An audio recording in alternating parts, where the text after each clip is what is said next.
Assalamualaikum dan selamat pagi Siti Murni Sister. Video ni khas untuk anda sempena pelancaran yang ditunggu-tunggu. Ya, betul. Hari ni kita bawakan Telekung Limited Edition Siti Murni yang nampak cantik, mewah dan eksklusif. Kalau awak tengah scroll sekarang, sabar. Jangan skip, okey?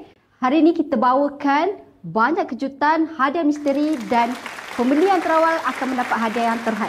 Okey, jom kita tunjukkan rekaan yang pertama. Luna Sakina. Ini dia. Base color putih dengan floral lavender yang lembut dan nampak klasi.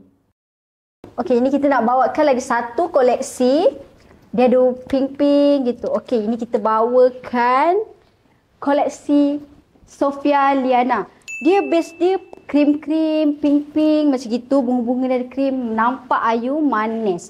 Jadi kalau awak pakai solat tu memang nampak eksklusif lah. Material dia elok, jahitan dia kemas saja daripada Siti Murni HQ. Ya, betul Syaz. Kain selesa jatuh elok untuk dipakai. Apa yang membuatkan koleksi printed ni lain daripada yang lain? Okey, koleksi printed ni lain daripada yang lain sebab rekaan floral yang limited edition dan sesuai sangat untuk hadiah dan travel. Wow, dan yang paling best sekali, pembelian hari ni kita akan bagi hadiah misteri.